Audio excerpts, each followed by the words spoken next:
সবসময় দেখি যে হিরোইন মানেই হচ্ছে খুব গ্ল্যামারাস একটা কিছু আসবে, সে একেবারে খুব সেজে সুজে সে স্ক্রিন প্রেজেন্ট হচ্ছে, তার হচ্ছে অনেক এন্ট্রি হচ্ছে, এই হচ্ছে সেই সে হচ্ছে, ডাক্তার থেকে এন্ড দেন হচ্ছে তার হচ্ছে উইদাউট মেকআপ, মানে ওইরকম সিম্পল মেকআপ, একদম simple makeup, simple dialogue, simple presentation, but এত অসাধারণ মানে করেছে সেখানেও বুবলি। তার কিছু করে দেখানোর মানে ব্যাপার আছে, এত শুধু অসাধারণ এলাম করেছে গেলাম নায়কের সাথে কিছুক্ষণ এবং নাচলাম সেরকম না। এত অসাধারণ Acting করেছে based বুবলি, করেছে, অ্যাক্টিং based বেস, পুরো এত ছবি। অসাধারণ করেছে বুবলির ক্যারেক্টার দেখেও কিন্তু মানুষ বলবে যে একটা কমার্শিয়াল হিরোইন এমন হতে পারে, এত সাবলীল উপস্থাপনা। সাবলীল, এত প্রেজেন্টেশন, এত ভালো অ্যাক্টিং করেছে।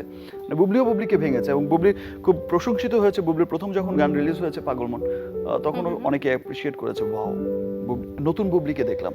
প্রথম সিনেমায় প্রথম কো-আর্টিস্টের সাথে কাজ করার পর এমন প্রশংসা হয়তো অনেকেই পান না, কিন্তু যেটা বুবলি পেয়েছে। বুবলি সে সময় কোনো ধরনের সম্পর্কে নয়, বরং একজন কো-আর্টিস্ট হিসেবে শাকিব খানের কাছে প্রশংসা কুড়িয়েছেন। যেহেতু বুবলি আগে থেকে কোনো ধরনের অভিনয়ের সাথে যুক্ত ছিলেন না, এমনকি তার পরিবারে কোনো অভিনেত্রী কিংবা অভিনেতা নেই, তাই বুবলির জন্য এটা হয়তো অনেক বড় পাওয়া। কারণ বুবলি যে প্রফেশনে ছিলেন সেখানে অভিনয়ের কোনো সুযোগ নেই, কিন্তু তিনি সেই প্রফেশন থেকে সম্পূর্ণ নতুন একটি প্রফেশনে এসে নিজেকে যেভাবে পরিচয় করিয়ে দিয়েছেন আমাদের সকলের সামনে, তা আসলে প্রশংসার দাবিদার। তাই হয়তো শাকিব খানও কোনো সম্পর্কে জোরে নয়, বরং বুবলির মেধাকে প্রশংসা করেছেন। শুধু শাকিব খান নয়, তার সাথে যারা কাজ করেছেন সকলেই কিন্তু বুবলির অভিনয়ের প্রশংসা করেন। আর দর্শক হিসেবে আমরা তো আছি। যেহেতু আমাদের দেশে অভিনেত্রীদের তেমনভাবে মূল্যায়ন করা হয় না, এমনকি নারী কেন্দ্রিক কোনো সিনেমা বাংলাদেশে হয় না বললেই চলে, তাই কোনো নায়িকাই হয়তো নিজেকে তেমনভাবে মেলে ধরতে পারেন না সিনেমায়। নারীকেন্দ্রিক সিনেমাগুলোতে সঠিকভাবে মূল্যায়ন করা হয়, যার কারণে অভিনেত্রী হিসেবে তিনি তার সবটা দিয়ে নিজেকে মেলে ধরতে পারেন।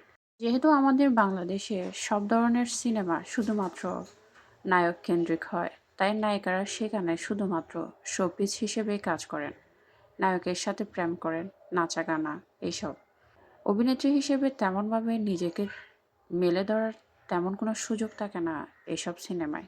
এক কথায় বলতে গেলে নায়িকারা স্ক্রিন শেয়ার করেন খুব কম, এবং নায়িকাদের অভিনয়ের সুযোগ থাকে সর্বোচ্চ 30 থেকে 40 মিনিট।